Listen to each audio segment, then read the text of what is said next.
नूरपुर विधानसभा की पंचायत कोपड़ा के दोहरे हत्याकांड मामले ने काफी तूल पकड़ ली है। पिछले कल कोपड़ा में एक 22 वर्षीय युवक ने बुजुर्ग दंपति की दरार से काटकर हत्या कर दी थी। पुलिस ने आरोपी को गिरफ्तार कर लिया है। वहीं मंगलवार को पोस्टमार्टम करवाकर शव परिजनों को सौंप दिया। दूसरी तरफ स्थानीय निवासियों ने मामले को लेकर काफी रोष है। पूर्व विधानसभा की पंचायत कोपड़ा के दोहरे हत्याकांड मामला तूल पकड़ रहा है। पंचायत निवासी देसराज ने कहा कि आरोपी के परिवार पर पहले भी पंचायत में काफी शिकायतें दर्ज की गई है। यह परिवार पूरे गांव में दहशत बनाए रखता है। अब इस तरह बुजुर्ग दंपति की दरार से निर्मम हत्या की गई है। उन्होंने कहा कि संपूर्ण पंचायत ने आरोपी के परिवार का बहिष्कार का फैसला लिया है। इस परिवार को गांव में नहीं रहने दिया जाएगा। उधर स्थानीय विधायक रणवीर सिंह निक्का भी समर्थकों सहित अस्पताल पहुंचे और सरकार और प्रशासन से मांग की गई है कि अपराधी को सख्त से सख्त सजा दी जाए। मैं सर यही कहना चाहता हूं कि पुलिस से मेरी विनय प्रार्थना है कि इस लड़के पर उचित कार्रवाई की जाए और जो पंचायत का सहयोग होगा वो पंचायत करेगी पुलिस के साथ भी, और अपने पत्रकार बंधुओं से भी पूरा सहयोग करेंगे। जो इसने जो कांड किया है और इसको कड़ी से कड़ी सज़ा होनी चाहिए और इसके फादर को भी सज़ा होनी चाहिए।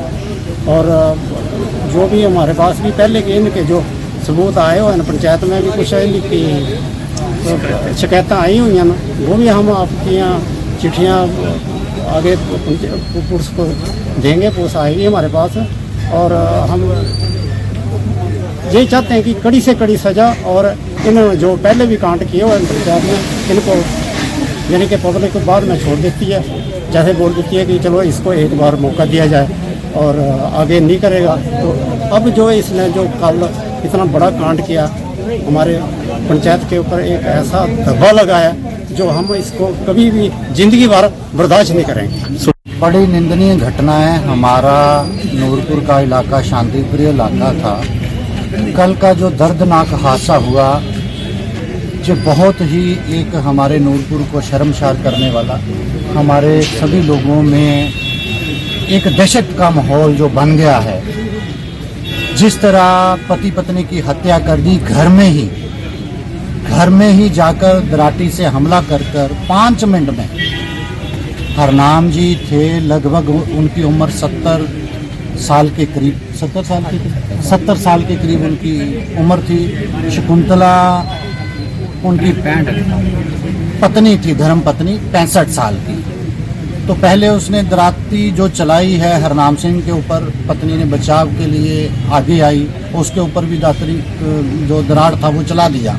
और 5 मिनट में सारा खेल जो उस परिवार जो जिनके बच्चे घर से कमाने के लिए दूर दूर अपने देश में कमाने के लिए गए थे, तो बुजुर्ग जो उनके माता पिता थे, अपने परिवार जो छोटे बच्चे उनकी बहुएं थे, उनके साथ रह रहे थे। तो इस व्यक्ति ने कोई अंकु नाम का जो लड़का है, पहले भी जो मामले इसके खिलाफ पंचायत और थाने में गए हुए हैं, इसके खिलाफ पहले भी कंप्लेंट जो है गई हुई है, मगर इसका दिल पता नहीं नशे के कारण, नशा भी करता था ये भी सुना है, चोरी करने के बहाने अंदर गया। जब वो खेत से घर की ओर आए तो उसने वहीं से उनका दराट उठाकर उनके ऊपर हमला कर दिया। तो मैं प्रशासन को यही कहूँगा कि हमारे नूरपुर में जो दर्दनाक हादसा हमें बदनाम करने की कोशिश, हमारे लोगों में दहशत फैलाने की जो कोशिश की है, कड़ी से कड़ी कार्रवाई इसके ऊपर होनी चाहिए। बिलासपुर जिले के मंगरोट में एक व्यक्ति ने शिमला धर्मशाला नेशनल हाईवे पर अपनी जमीन का हवाला देकर एक बार फिर से सड़क पर मिट्टी और पत्थर फेंककर कब्जा कर लिया है, जिससे नेशनल हाईवे 205 एक तरफा प्रभावित हो गया है। बिलासपुर के मगरोट में शिमला धर्मशाला हाईवे पर प्रभावित परिवार ने सड़क पर कब्जा कर मिट्टी के ढेर लगा दिए हैं। कुछ महीनों पहले एक व्यक्ति द्वारा सड़क पर अपनी जमीन का हवाला देकर खोखा लगा दिया था, लेकिन प्रशासन ने लंबी जद्दोजहद के बाद खोखे को नेशनल हाईवे से हटा दिया था। लेकिन कुछ महीनों के बाद फिर मंगलवार को प्रभावित परिवार ने सड़क को एक तरफ बंद कर दिया है और सड़क पर मिट्टी और पत्थर का ढेर लगा दिया है। प्रभावित परिवार के नाम हाईवे की 8 बिस्वा भूमि प्रशासन की निशानदेही में निकली है और प्रभावित परिवार भूमि को लौटाने की मांग सरकार और प्रशासन से कर रहा है। काफी बार प्रभावित परिवार से राजनकांत ने प्रशासन को पत्र लिखकर चेताया भी था कि 1 सप्ताह में उसकी भूमि वापस नहीं की गई तो वह इस पर कब्जा कर लेगा। लेकिन काफी समय बीत जाने के बाद भी प्रशासन की ओर से कोई उचित कार्यवाही न होने के चलते परिवार ने फिर मंगलवार को नेशनल हाईवे 205 पर मिट्टी और पत्थर का ढेर लगाकर उसे बंद कर दिया है। उन्होंने दो टूक शब्दों में कहा है कि जब तक उनकी समस्या का हल प्रशासन नहीं निकालता है तब तक वह मिट्टी और पत्थर के ढेर को नहीं हटाएंगे। ये जो रोड है हमारी मलकीत में है और इसमें हमने पहले खोखा लगाया था, उसको उठा के ले गए। अब हम बेरोजगार बैठे हैं और 4 महीने फिर से हो गए कि सबको पता है कि हमारी जमीन सड़क में है और थी। पीडब्ल्यूडी वालों ने अवैध कब्जा करके रखा है और उसके हमने पहले भी पत्राचार के माध्यम से सबको अवगत करवाया है, किसी के पास कोई सुनवाई हमारी नहीं हुई और अब हम बेरोजगार है। अब हमने यहाँ ये रोड बंद कर दिया हमने और खोखा लगाना भी, यहाँ अपना रोजगार बच्चों के पेट तो पालने हैं और हमारी सुनाई कहीं भी नहीं हुई है। ये हमारी मलकियत भूमि है और इसमें जो है पीडब्ल्यूडी ने अवैध कब्जा करके रखा है और ना तो ये अपना कब्जा हटा रहे और ना ही हमारे साथ कोई बातचीत हुई है। दोबारा से हम यहाँ अपना खोखा लगा रहे हैं। अगर जबरदस्ती जैसे पहले हमारा खोखा उठा के ले गए, अब से दोबारा हमारा खोखा उठा के ले जाते हैं तो हमने यहाँ टोल लगाकर आने जाने वाली गाड़ियों से पैसे वसूल करने, क्योंकि हमने भी बच्चों के पेट पालने। हमको इन्होंने बेरोजगार कर दिया है। चंबा जिले के उपमंडल सलूणी में लोगों का गुस्सा अब 7वें आसमान में देखने को मिल रहा है। पिछले 6 से 7 वर्षों तक विभाग की चिकनी चुपड़ी बातों के बहकावे को तोड़ते हुए ग्रामीणों ने लोक निर्माण विभाग के खिलाफ अपना मोर्चा खोल दिया है।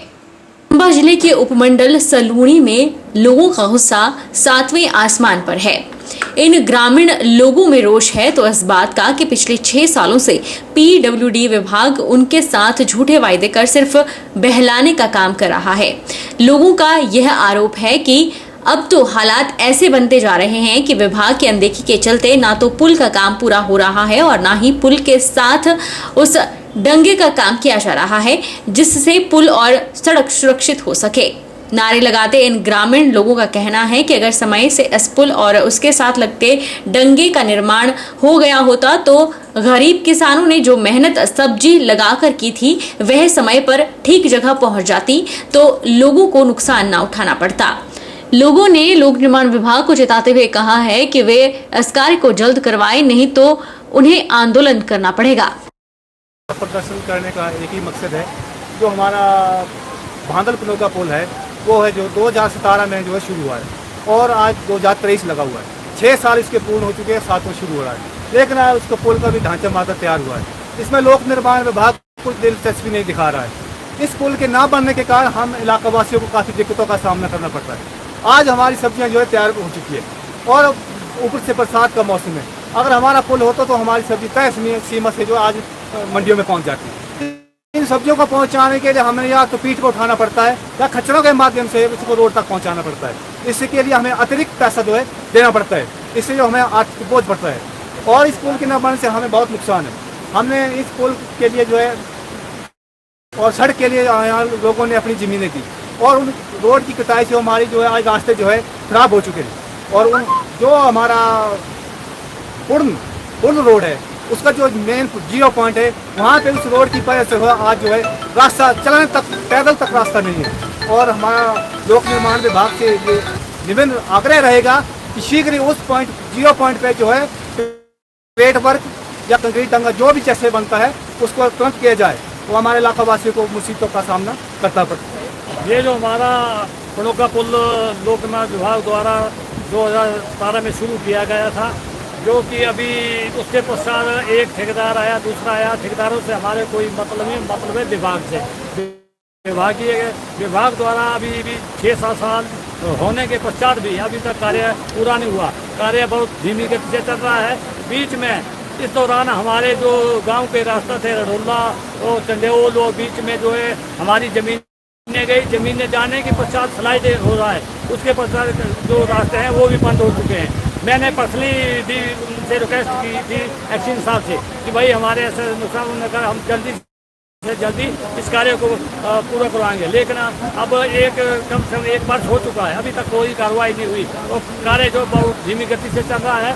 जिससे कि हमारे यहाँ की जो खेती बाड़ी के जो फसलें हैं उन्हें हम टाइम पर नहीं पहुँचा रहे हैं, जिस कारण कि हमारे को बहुत ही मुश्किलों का सामना करना पड़। बीते दिन चंडीगढ़ मनाली नेशनल हाईवे 6 मील के पास पहाड़ी से पत्थर गिरने के कारण कुछ समय के लिए बंद रहा। बारिश रुकने के बाद ही रास्ता खोल दिया गया। 6 मील खतरनाक स्पॉट बन चुका है। भूस्खलन का वीडियो भी सामने आया है। जब लैंडस्लाइड हुई तो उस दौरान कोई वाहन नहीं गुजर रहा था, नहीं तो बड़ा हादसा हो सकता था। चंडीगढ़ मनाली नेशनल हाईवे पर 6 मील के पास पहाड़ी से भारी मलबा हाईवे पर आ गिरा, जिस कारण हाईवे कुछ समय तक बंद रहा और बारिश थमने के बाद रोड को बहाल कर दिया गया। 6 मील खतरनाक स्पॉट बन चुका है। जरूरी नहीं है कि यहाँ जब बारिश होती है तो ही भूस्खलन होगा। साफ मौसम में भी पत्थर और मलबा पहाड़ी से सड़क पर आ गिरता है। पिछली शाम भी पहाड़ी से पत्थर गिरने के कारण सड़क बंद रही, जिसका वीडियो भी सामने आया है। शुक्र ये रहा कि इस दौरान सड़क से कोई वाहन नहीं गुजर रहा था, जिस कारण बड़ा हादसा पेश नहीं आया। हालांकि जब भी एनएच बंद होता है तो केएमसी कंपनी की मशीनरी सड़क को बहाल कर देती है, लेकिन सड़क बहाल करने के दौरान भी भूस्खलन का खतरा बना रहता है। बहरहाल भूस्खलन होने के बाद मशीनरी द्वारा सड़क को साफ किया गया और तब जाकर यातायात बहाल हो सका। बरसात के दिनों में जलजनित रोगों का खतरा ज्यादा रहता है। बात अगर जिला मंडी की करें तो यहाँ भी जलजनित रोगों से संबंधित मामले आ रहे हैं और जोनल अस्पताल की ओपीडी में मरीजों की संख्या में इजाफा हुआ है। लक्षणों के पता लगने पर मरीजों को उपचार भी दिया जा रहा है। मुख्य चिकित्सा अधिकारी ने पूरे बाजू वाले कपड़े पहनने, पानी को उबाल कर पीने की सलाह लोगों को दी है। पानी जो एक जीवन देने वाला तरल है, वह एक जीवन लेने वाला घातक तरल पदार्थ भी हो सकता है। दुनिया में लगभग 3.1% मौतें पानी की गंदी और खराब गुणवत्ता के कारण होती हैं। जलजनित रोगों का खतरा बरसात के मौसम में अधिक रहता है, क्योंकि इस दौरान बारिश का पानी कहीं भी जमा हो सकता है। वहीं मंडी जिला का स्वास्थ्य महकमा जलजनित रोगों से निपटने के लिए पूरी तरह से तैयार है। यहाँ ओपीडी के बाहर लोगों की खासी भीड़ देखने को मिल रही है। पर्ची बनाने के लिए भी लोगों को लाइनों में लगना पड़ रहा है। जिला मंडी के मुख्य चिकित्सा अधिकारी नरेंद्र कुमार भारद्वाज ने कहा कि बरसात आते ही अस्पतालों की ओपीडी में मरीजों की संख्या बढ़ रही है, लेकिन घबराने वाली कोई बात नहीं है। जो बारिश 2 महीने में होनी थी वो कुछ दिनों में ही हो गई, जिससे जल जनित रोग बढ़ रहे हैं। उन्होंने कहा कि लोगों को पैम्फलेट और अन्य माध्यमों से जागरूक किया जा रहा है। साथ ही स्वास्थ्य कर्मियों को भी घर घर जाकर लोगों को जागरूक करने के निर्देश दिए गए हैं। उन्होंने कहा कि लोगों में बुखार, स्क्रब टाइफस, टाइफाइड, डायरिया के लक्षण दिखाई देते हैं। जिला की करसोग में डायरिया के मामले सामने आए थे, लेकिन अब वहां कोई मामला नहीं है। बारिश काफ़ी तेज़ हो रही है और जो 2 महीने में बारिश होनी थी कुछ दिनों में ही हो गई, इतना पानी बरस रहा ऊपर से, तो उससे क्या हो रहा है कि जो वाटर बोर्न डिजीज़ है वो भी थोड़ी बढ़ रही है। तो इससे जो हमारे हॉस्पिटलों में ओपीडी की जो संख्या वो भी बढ़ रही है। तो इसके बारे में हमने तो बार बार अपने मीटिंगों में भी उसके और दूसरे पैम्पलेट के द्वारा, आईसीए मटीरियल के द्वारा भी लोगों को जागरूक कर रहे हैं और अपने वर्करों को भी आदेश दिए हैं कि घर घर जाकर लोगों को इसके बारे में जागरूक करें। क्योंकि आजकल देखने में आया कि लोगों में बुखार, जैसे स्क्रब टाइफस है, ये हो रहा है, टाइफाइड के केस भी हो रहे हैं, वाटर बोर्न डिजीज़ में डायरिया भी हो रहा है। करसोग में हमारा डायरिया था, लेकिन बाई चांस वो कंट्रोल हो चुका। अब उसमें पूरी तरह से हमने काम किया, टीम ने, तो कंट्रोल है, जिसके लिए हमारे शिमला से भी एक RRT टीम आई हुई थी, वो सैंपल वगैरह लिए हैं। तो इससे थोड़ा सारे डिस्ट्रिक्ट में कहीं ना कोई कहीं से भी थोड़े केस आ ही रहे हैं, पर वो ऐसे स्पोरेडिक ऐसा कोई ऐसा चीज़ है नहीं। सीएमओ ने कहा कि लोग जब भी खेतों में काम करने के लिए जाएं तो पूरे बाजू वाले कपड़े पहने, नंगे पांव न जाएं, पानी को उबाल कर पिएं और साफ सफाई का भी विशेष ध्यान रखें। उन्होंने कहा कि जल जनित संबंधी रोग के मामले सामने आने पर लोगों का उपचार किया जा रहा है। तो इसके लिए सबसे बड़ी उपाय इसका बचने का है कि एक तो जब हमारे लोग खेतों में काम करने जाते हैं तो वो अपने जो कपड़े हैं पूरे स्लीव के पहने, नंगे पाँव ना जाएं, क्योंकि आजकल इस चीज़ का डर रहता है क्योंकि इन चीज़ों से जो है जो बीमारी फैलती है।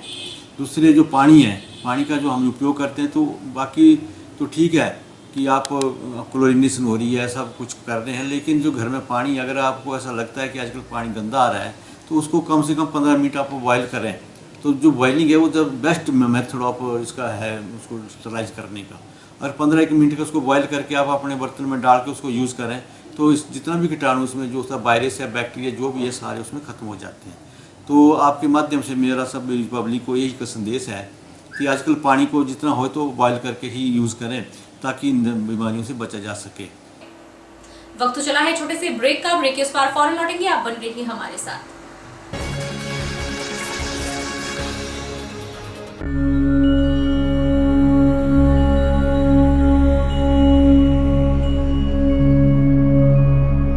मंडी जिला दवा विक्रेता संघ की ओर से देश, प्रदेश और जिला वासियों को श्रावण मास की हार्दिक शुभकामनाएं। भोलेनाथ की कृपा निरंतर सभी पे बनी रहे। मैं आपसे अनुरोध करता हूं कि डॉक्टर की प्रिस्क्रिप्शन के बिना एंटीबायोटिक का इस्तेमाल ना करें।